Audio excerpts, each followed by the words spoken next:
And welcome inside the Backstage Pass. Of course, it is another day, another great show, of course, and two more shows lined up for this week here on the Backstage Pass, powered by the Sports Guys Podcast.com. You catch all the shows archived there, and also on the internet station out there, High Tide Country.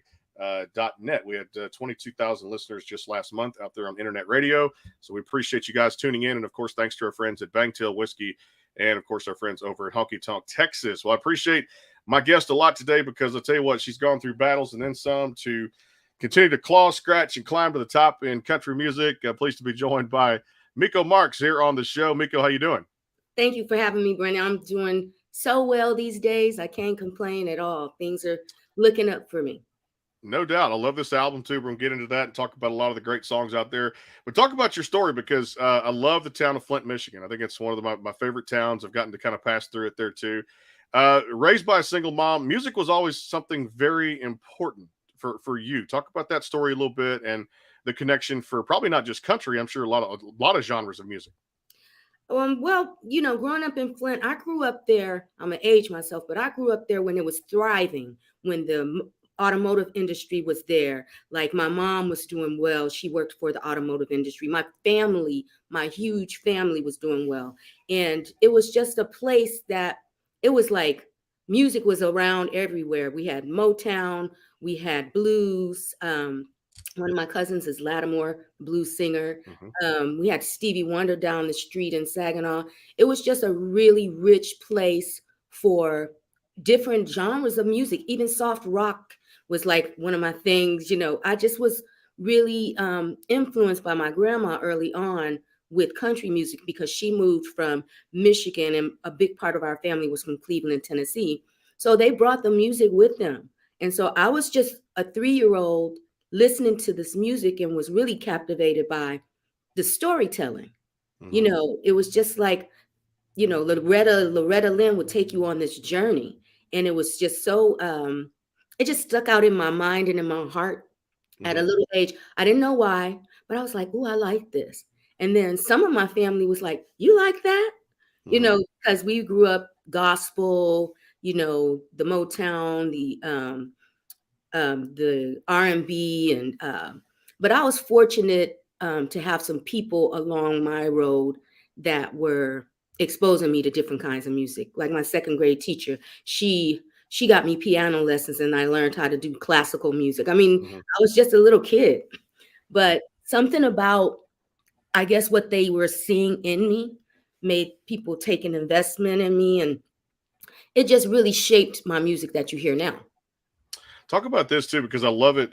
During that time span, I'm a history teacher by day, so I love high school. Your mom had just a calling for fighting for equal rights. That's a pretty cool story. I want to know more about that too, because at the same time, she seemed like a very strong and independent woman. Talk about that as well. She was very strong and independent. She raised me and my sister primarily by herself. Mm-hmm. And my mom would go picket in Detroit, picket for the Black Panther movement. She was just really about creating a better space for her daughters to grow up in. Like we're her kids. And so she felt like she had to try to make a difference in some way. Like every voice is small, but together it's a large voice. And so she wanted to make sure she kept herself a part of the movement to move us forward to where I'm able to do what I'm doing today. And my sister's kids are able to do what they're doing. Mm-hmm. So it's just an evolution. And I'm glad to see our family evolve in a certain way. Each generation has lifted up the last. And so it's kind of gotten placed in me to do the same for my son. When you look at the business now as it is, and I've been to Nashville a couple of times over the past couple of years, we've gotten to cover the country radio seminar, speak to some of the best artists kind of in the business now. What's your take on it? I mean, I know the streaming is taking over, and a lot of people, are not doing CDs anymore. I still try to buy them if an artist is selling them at a concert. But I guess the health of the music business now and the overall impact that women are having on this industry. Um, to get to the point about Nashville, I went to Nashville in 2005 with all these high hopes and dreams about being a country music artist. And my husband was like, quit your job. This is what you need to do. You need to do what you're gifted to do. And so back when I started, it wasn't a lot of people of color. It was Mm-hmm. Charlie Pride and Reese Palmer, and that's it that I could see. But maybe Mm-hmm. there were more that I just didn't know about or I wasn't aware. And I had a really rude awakening of what the music business is and how it operates. And so I had to come to terms with a lot of not thinking I was good enough, you know, thinking I Mm-hmm. was doing something wrong. Like I was not really placing my color on it. I was placing more like the talent on it, but it didn't work out so well for me when I went down there. Now fast forward to today, I'm a little older, I'm a little wiser. I Mm-hmm. don't care about a lot of things anymore. Do not care about a We're lot of there together. Yes. Yeah, yeah. we are. I do not care. I don't care about impressing someone. I care about singing my truth. I Mm-hmm. care about leaving a legacy of something I can really be proud of. I took off the coat of, oh, I've got to make it big. Mm-hmm. No, I just want to be a wonderful artist. Mm-hmm. I don't have to be famous. I want people who know me to know. Mm-hmm. And that changed with age and maturity and raising a family and Mm-hmm. so my whole perspective on the streaming and everything now, I think is great as far as exposing the listener to different artists, people, Mm-hmm. the unknowns, the underdogs, giving you a chance to see that there is so much great music out there that's being done and it's not having the light shined on it. I mean, I've heard some really good stuff. I had stepped back in and there was this young kid named Willie Jones, and he Mm-hmm. had this song called American Dream. And those lyrics and the artistry of the video and how I even stumbled on it, my son told me about it. That showed me like, hey, it's not just what you hear on the radio. Mm-hmm. It is like go down the rabbit hole and really find some gems, you Mm-hmm. know? When you look at the kind of staying with that same topic with the impact now that the ladies are having, whether it's just, like you said, writing out, putting out great songs, you don't have to have that label attached to say, you have to make it big and win all these awards. You're just putting out great music that can resonate with fans, and not every song's going to be a number one hit, but as long as it impacts somebody in a positive way, you're doing your job out there. What's the thoughts on these other ladies, who Lainey Wilson and some of the Lindsay L and Oh, Stephanie I Quayle, some of love, these I ladies that are love, impacting? Yeah. I love, love, love Lainey Wilson. Hmm. Love her. I love Mickey Guyton. I love Reese Hmm. Palmer. There's some young kids, Brittany Spencer. There's Ashley Cole. I mean, Hmm. there's a whole uprising of female singers, and they're not getting their due. Maybe a few like Lainey is doing great, but Hmm. she's working her butt off too. Like she's a hard working woman, Hmm. and she deserves everything that she's getting. Like I love Sunny. Yep. Sunny Sweeney. Sunny She's Sweeney. one Yep. she's one of my people that I just gravitated towards, and we did a song with Tammy Nielsen and Hmm. Reese Palmer. We did an old Bob Dylan song, "Don't Think Twice, It's All Right," and Yep. we just got together randomly, like, okay, let's do a song, Hmm. because now it's not about what it looks like to me; it's about what the product that you put out into the world. So I'm very who else is that little girl? Oh, there's this one little girl. She can't be no more than 23. Uh, Hmm. did I say her already? Ashley Cole. Ashley Cole. Ashley Cole, yeah, she's really awesome out there too. Love her stuff too. She's Yes. really good. And then there's some that are impacting that the way right now. And I love this women movement in country music, because I grew up kind of with this the same way you did, with Charlie Pride and Garth Brooks and George Strait, John Michael Montgomery, who's endorsed my show Yes. and gotten Yes. behind it here. Neil McCoy. I love what Randall King is doing now too. So that '90s flavor for me. No disrespect to any other genres out there, I would never do that as a host of a music show out there, because I listened to a little bit of everything, but Oh, yes. everybody had that generation they grew up on that was so vital for them to enjoy listening to songs that tell stories. And that's where I'm going to get into this after this break here. This great album, the vinyl sessions that's out there across all these digital platforms. You're doing this by making your mark on country music, and Feel Like Going Home off that record is the one we're going to talk about. Got to take the break, pay the bills here on there. If I don't, they get upset with me. Bangtail Whiskey, our friends there.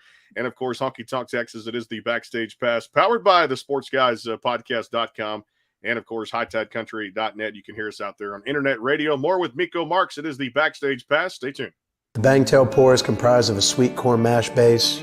The front has a subtle sweetness and not too sharp. It has notes of a medium char or white oak for a smoky flavor in the middle, and the tail has a super smooth and warm finish. Go behind the scenes with some of the biggest artists in music today with the Backstage Pass, powered by the SportsGuysPodcast.com. Join Brandon Morrill and his co-host Kirsty Krause as they talk to rising stars and legends about their music careers. Listen to their latest tracks and learn fun facts about the men and women behind the music you love. And be sure to tune into the Backstage Pass Monday through Friday from 3:30 to 6:30, powered by the SportsGuysPodcast.com. And welcome into the Backstage Pass. And back here on the show again, Miko Marks joining us here. It is the Backstage Pass. Of course, some of those times will change over the next few weeks as we'll do some matinee shows. In fact, tomorrow, Johnny Daly coming by at 11 o'clock for a little matinee show. And Thursday, Texas Country. We'll talk to good buddy Clay Hollis here. Next week, Cassie Joy, and a whole lot more here on the show at hightidecountry.net. And, of course, football season just about 6 or 7 weeks away. We'll be on that for the high school teams around here. Of course, college, and we'll get some pro stuff going. With some of those great guys like Greg Tepper out there, and of course Freddie Coleman, ESPN Radio, and have just a lot of fun with that too. Back here with Miko Marks, it is another great week of shows here. I was talking about this, everybody having their favorite generation of music or a decade growing up in. Like for me, it was 1990 to 2000, right there. That decade was every 90s country song that blasted on the radio was so good, and it meant so much to me. But you've done this, and what I'm getting at is it tells a great story. Songs that were put out by many of the great artists today have a message in there, and they're telling a great story to impact someone, hopefully, and have an effect on them in a positive way. Oh, I was make right them feel something. In the 90s. I was right with you. And when I ran into Joe Nichols this past CMA Fest, everybody around me, they were young, and I was like, "That's Joe Nichols," and they were like, "Who?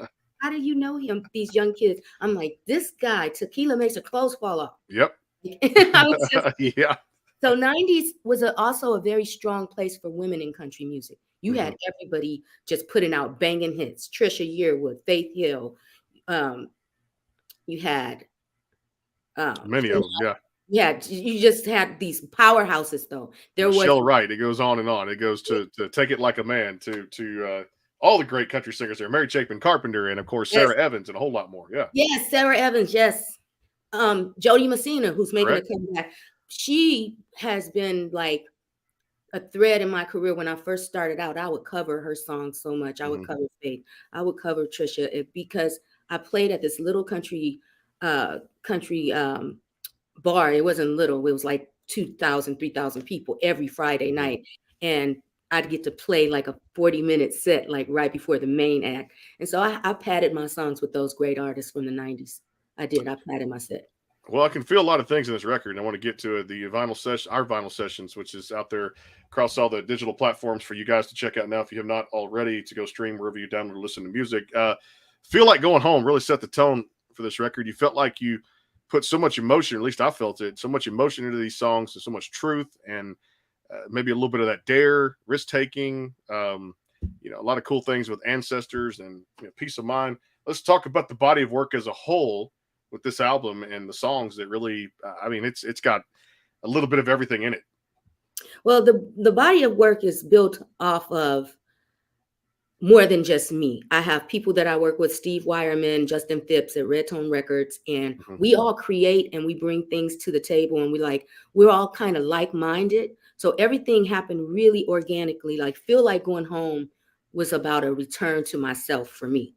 It was like really returning to my true, authentic self, embracing all the different genres that live inside me, blending those to create a sound that when you hear me, you know it's true. And so before, when I started, I think I tried to fit in this little box of what I perceived country music to be. But now I think the music that I'm putting out now lends itself to many genres, and that opens it up to many people. So yeah, peace of mind. That was something that I was searching for during the whole COVID thing. I was scared. I was frightened. And so that song helped get me through and to remind myself that I'm going to be okay, And so when I sing that at concerts, I tell people, I hope this helps you in whatever situation you may be in. So I'm more about healing myself and extending that to other people. Yeah, and I think you've done that with the last one on there too, because we all go through trials and tribulations of life, and not knowing where it's going to take us to. At the same time, the last one and lay your burdens down. I had to really dive into that a couple of times. Loved the first rendition of it when I got to hear it, but then you listen to a song a couple of times, really understand the message of what you're trying to say. Great writing, first of all, and I think also too, this really sums up the last one on the record to really kind of, I guess, put people's mind at ease a little bit. Yes, yes. Lay Your Burdens Down. Um, was written with Justin Phipps and Steve, and it just spoke to, because I'm anxiety ridden. I Mm-hmm. carry so many things inside my body, other people's problems, mine, and then I'm bogged down with the weight of the world. And so it took me a long time to sing that song without crying, Mm-hmm. like, because it would bring up all the things that I was carrying. And so I like that I moved past the tears, and I'm able to share it for the people, because it has touched a lot of people, and I'm Mm-hmm. glad of that, because that's what music should do. Yeah, I'm gonna go back a little bit even to some stuff I got to check out. Even before 2021, I loved what you did with this album uh, called "Our Country," and I'm gonna go back with this one because this was some of the best writing I've heard of. Because this was a great album for you. Of course, "Ancestors" was on there. "We Are Here." Kind of want to get the story of that one a little bit too, and just your overall highlights of this body of work too. It We Are Here was written about Flint, Michigan, Hmm. and the forgotten people. Like, their water is still not up to par. They are still slowly and meticulously trying to heal these wounds that it's going to take generations to heal from.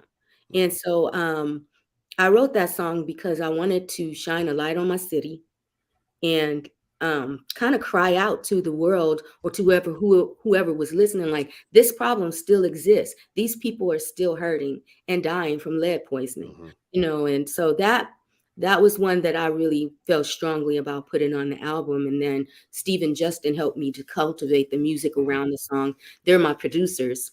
And so they are very good at crafting and honing in to me and what I want to say. So very happy with that. And now that album, Our Country, was my step back after 14 years Hmm. off of not creating music. I was still performing. Like, I go around with the Bill Pickett Rodeo and do little things like that, and my little local places, but I wasn't actively pursuing any music. I was kind of done. I thought I was finished, but had that dream, and I called Justin Phipps and I said, we need to make some music. Hmm. But he was like, I started a label. I was like, no, I meant just play some music. He's Hmm. like, no, I started a label, and I have a song called Good Night America that I want you to hear. And so I listened to that, and then we just kept doing another one and another one and another one. And it was so easy. Hmm. That's what let me know it was right. For the songs too, and they just fall into place like that too. I want to ask you too, because I know we pride ourselves in doing homework here. Did I read somewhere growing up too? Because I know my brother was a Boy Scout. Were you in Girl Scouts growing up? I wasn't in Girl Scouts growing up. I was a Girl Scout. Tell My me mom, what that meant. Yeah. no matter how hard she had to work, because Hmm. she worked third shift, so I kind of didn't really see her as much, but she put me in places to where I could thrive. Hmm. And Girl Scouts was one of them. I went in summer camps, and I did the Y. I mean, I was active. I was cheerleading at Michigan State. I mean, I was everywhere, Hmm. but where I shouldn't have been. So that was a good thing for me. I like to do that because I know that instills so much. My brother had Boy Scouts growing up, and it just meant so much to him. And he got Eagle Scout and all that kind of stuff. And he did his project that he had to do, which was fantastic. And even today, it turned out to be say this: we try to be good fathers, good husbands, and just productive citizens of society. So I think anybody that did Girl Scouts or Boy Scouts growing up really kind of laid it on the line out there too. Have you ever got a chance to go to the Grand Ole Opry and kind of take that in, or play the Grand Ole Opry, or is that kind of a I you did? did Okay. play. I played last year, October 14th. I will never forget it. Hmm. Garth Brooks was there. Trisha Yearwood was doing the ceremony. It was around breast cancer, Hmm. and I lost it in that circle. I lost it. Like, I didn't think I would be able to finish, but the crowd brought me back with their cheers and their roars. And so I was able to finish Lay Your Burdens Down at the Hmm. Grand Ole Opry and get 2 standing ovations. And then I wanted to meet Trisha so bad. So I was fangirled out. She came and she found me. She said, "Girl, if you couldn't sing, I wouldn't be over here." We Love that. laughed, but it was just awesome. And then I got a chance to talk with Garth about the experience, and Hmm. I will never forget that day. I hope to go back. I'm pretty sure I'll get to go back, but that first experience of the Opry is like nothing. The room just Hmm. swells with all the spirits that have been there before. It's really quite exceptional and hard to Hmm. put words around. Yeah, we took it in for the first time. Me and my team were in Nashville for the CRS event, and we got to go. And I'd never been before, but just got up there, bought tickets last minute, and on a Wednesday night, caught some of the best entertainers. One of my buddies, Randall King, was out there too as well, kind of headlining that. It was the second time on there. It actually was 1 year to date when he made his debut. He made his second appearance there too. So it was really cool show to take in, and just really I felt all the greats of the past, the ghosts, kind of feeling the spirits kind of come back Oh of yes, everybody that graced that stage. oh That yes. it's Conway amazing. Twitty was all in there. I mean, Yeah. everybody. And it was just, I'm hoping that next time I go back, I'll just slow all the moments down even more. Like really Yeah. slow it down even more. Because it was like a whirlwind. They treat you so well over there as a performer. And it was just like a lot to take Mhm. in. This, if I go back, I'll be like, calm down, Yeah. This is slow it down. look, ease into it, no doubt. Yes. You had one off the Our Country record that really struck me too. We talked about We Are Here. The other one was Pour Another Glass. I wanted to ask you about that tune because it just meant so much to me. And again, one of those songs you can really feel out there when you sing it too. It was so funny how Pour Another Glass came around because we were writing all these heavy songs. We was like, we need to lighten the load a little bit, pour have Jesus pour the wine. Remember how the Hmm. Bible was Jesus pouring the wine, and we put like the music around it to kind of lighthearten up the tune. And I actually enjoyed singing that tune because I kind of got to go back to like the 1940s, 50s of country music. Pour another glass. I like that. It was fun to do that. And we also did that with Water to Wine, Hmm. which is one of those kind of tunes. Because everything was so heavy at the time. And it was Hmm. like, let's lighten everybody's load with something nice and easy on the ears. And everybody likes to pour a drink. We, we do. Like I said, and I tell people is that I don't drink as much as I used to, but I can tell you when I do drink, it's Bangtail whiskey and have a little cocktail with friends and mix up some drinks. So in your fun time when you're not doing music and you're kind of just leisurely kind of doing something, what are some of your hobbies and personal things you kind of get into? I like to roller skate. I Okay. have I like to go to the skate parks. I like to go street skating with my friends. And sometimes I like to go to the rink, but not really. I like to be outdoors. Hmm. And so I'll do that. And then I love playing tennis, very Okay. competitive tennis player on too many teams. And now those hobbies have kind of taken a back seat because I'm on the road a lot. Hmm. Just found out today I'm going to be doing something so great, All which right. I'm really excited about. I get to do the Midnight Ramble at Levon Helm Studios in Woodstock. Oh, And look at that. Mavis played there, Aretha, Billy Preston. Hmm. I mean the band. I mean, hallowed grounds over there. And Hmm. I visited there earlier this year, just looking around, and then something came over me that was like, "You're gonna be back here." Hmm. So I got that news today. So I'll be back. I, Congratulations to you. Well deserved. As you move forward and half the year gone, and we get to the back half of this into this quarter and into the final quarter of the year, give me some goals and some things that you're looking forward to the next step. And I'm sure new music has got to be kind of in those plans too, right? Yes, new music is coming with a little twist. Hmm. I'm bringing in some people that I love, who I think they are just amazing artists, and it's going to be nice to collaborate with some different people and kind of put a new feel on things, and also writing new music. Hmm. I will be coming out with another album. I don't know when, but that's in the works, and just touring with Little Feet and Hmm. keeping the music going. I like that too. It brings me to songwriting at the same time because I know a lot of artists are kind of writing their own stuff out there. You're recording it, some are producing it to kind of help bring down the cost a little bit, because people don't realize sometimes putting a 10 or 14 song record out is not cheap in any way when it comes down to it. Some people stick to singles and EPs and that kind of thing. But songwriting, in a sense of whether you sit down and you're in a co-write or yourself, what do you enjoy most about the process? I enjoy where it's just the bare bones, and then to watch it build into something that I didn't even know it was going to go there, and I do a lot of co-writes because I think there's beauty in working with others. I think that if you stay in your own head all the time, you're going to sound the same a lot. So it's good to bring in different energies, different people, different writers to write with. One of my people that's high on my list that I want to write with is Lori McKenna. She's like a fabulous writer. And I'm just like, Lori, I'm coming for you, because it's about collaboration and building something new, as opposed to the same thing you hear all the time. And I also read somewhere too, interested in this story too. You actually had a degree in political science. You went to Grambling, if I recall. Yes. And did you want to go to law school? Did I read that correctly?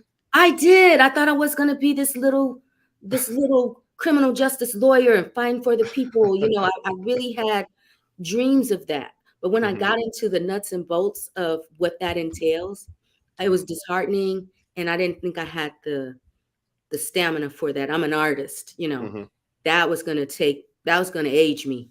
No. Well, I did. That was what I wanted. I love it. I like to pull little things like that because we do homework here on the show. We always try to pull that stuff out because it's always fun. And I love, because I'm pretty close here, being in Texas. I'm next door to Grambling, like they're in Louisiana too, right down here. And there's always a cool football rivalry down here too. And it's a passionate fan base. They love their players. They love their university. And it's one of the fun games with them and Southern to get down here for in New Orleans, the Superdome. They play every year, so it's always fun to come. Bayou Classic, yes. Bayou Classic. I always love the Bayou Classic to get into that too as well. We'll take a final time out here. It is the Backstage Pass powered by the Sports Guys podcast.com and, of course, hightidecountry.net. You can catch all the interviews at those particular websites out there, streaming radio. Word from our friends at Banktail Whiskey. Final segment coming up with Miko Marks here. We'll talk about some plans moving forward and, of course, talk about, like I said, the website and a whole lot more here, and get into some talking points. If you guys have a question, leave it in the comment box. We'll get to it. Final segment coming up. Stay tuned. The Bangtail pour is comprised of a sweet corn mash base. The front has a subtle sweetness and not too sharp. It has notes of a medium char or white oak for a smoky flavor in the middle, and the tail has a super smooth and warm finish. Go behind the scenes with some of the biggest artists in music today with the Backstage Pass, powered by the SportsGuysPodcast.com. Join Brandon Morrill and his co-host Kirsty Krause as they talk to rising stars and legends about their music careers. Listen to their latest tracks and learn fun facts about the men and women behind the music you love. And be sure to tune into the Backstage Pass Monday through Friday from 3:30 to 6:30, powered by the SportsGuysPodcast.com. And welcome into the Backstage Pass. And back here on the show again, too, at hightidecountry.net. And, of course, the Sports Guys podcast.com tomorrow. Johnny Daly coming by Thursday, Clay Hollis next week, Cassie Joy, and a whole host of other great shows coming up over the next few weeks. We get back in the saddle for the afternoon sessions between 3:30 and 6:30 here. Back with Miko Marks on the Backstage Pass. We talked a lot about music in general and, of course, hobbies, things like that. And our vinyl sessions EP is across all the digital platforms. I wanted to ask you about Ancestors too, because I thought, and that's on the album there. Great song, great writing too. I love this one. Let's get the backstory of Ancestors. I love this song. Well, my mom and my dad are gone. They've been gone for a long time. I lost them at a young age. And so when I'm going through some troubles or I need some guidance, I pray. And I ask for my ancestors to lead me, to show me the way. And I think this song exemplifies that that spirit that we're connected to. Even when I do my shows, if I do ancestors, I invite all the people in the audience to ask their ancestors to join us. Let's have a spiritual party together. Like they are with us. Like they might not be physically, but invite them into our space. And you can feel the change. You can feel the atmosphere change. And so I think Ancestors is a big part of why I'm doing the things that I'm doing now and how I'm doing them. My grandmother, my relatives, all those that have gone on before me have something to do with it. My inspirations, all of them have something to do with the path that I'm on. So Ancestors is it gets played every show because we want them there. Favorite part of being on stage? What do you enjoy most? The crowd, the energy, a little bit of everything? I enjoy being just free because I'm my most free when I'm on stage. When I'm walking around, I got little guards up. They're around. But when I'm on stage, I lose myself in the music and I lose myself in the energy of the people that is coming back. Sometimes it's overwhelming. So that's my favorite part of any music is performing, not studio, not writing. I like to let loose and do the songs and really give them life in that way. And play in front of the crowd too, which I look forward to catching live there too. Cannot wait to do that. Hopefully somewhere around Texas here or Nashville. You just never know where our stops are going to be too. And I mean, congratulations on that news you received today. I love this album. I think it's fantastic. Before I let you go, I had to get the people ask me to ask this question too when it comes down to it. Your favorite food to cook or your favorite food for takeout or a little bit of both? Favorite food to cook is spaghetti because it's only a few ingredients. Sure. And it can last you like 3 or 4 days. So that's like just throw it in the pot. And then I like to eat out. I always like sushi. That's a good one. I made spaghetti last night and I had sushi 4 days ago because it makes things, you learn to make the budget and the money stretch, no doubt about it when it comes down to it too, because it's easy to make. You only need a few ingredients, and I could eat sushi all day, probably 2 or 3. My favorite one, Miko, is a spicy tuna roll. I just love that one. I like the spider roll, and I kind of go light on the other ones. I go like, California roll or something like that, avocado roll. But the dragon roll. That's a good one. Yeah, that's a good one. First song to ever sing live on stage. What was the tune? Searching for Love by Atlantic Starr. Atlantic Starr. Okay. It was old group, from the 70s, early 80s. I did that when I was 3 years old. And I don't know what kind of love I was searching for because I was so young. That was the first song. And then I did Hero by Whitney Houston. I did that quite a bit too. I love that too. I love your sound. I think it's one of the most unique in country music right now. You're continuing to pave your way, and for the other ladies coming behind you too at the same time, you've worked hard, paid your dues, and it's showing in these tunes because guys, when you turn this album on, you're going to feel a little bit of everything and feel like going home is really awesome off the Our Vinyl Sessions EP. The great Miko Marks, check her out at mikomarks.com. And of course, tour schedule, maybe a stop tour date near you. Check on tickets and everything else. Miko, great job. First time here on the show. I hope you enjoyed it, and definitely we'll have to catch up again as soon as the new music comes out. I did enjoy it, Brandon. Thank you so much for having me, for real. Thank you. Got it. Miko Marks and Our Vinyl Sessions across all the digital platforms. We're back tomorrow here on the Backstage Pass and at HighTideCountry.net, the Sports Guys Podcast.com. Our thanks to Bangtail Whiskey and our friends over at Honky Tonk, Texas. Johnny Daly tomorrow will do a matinee show here on the Backstage Pass. Until then, have a great night. We'll see you soon.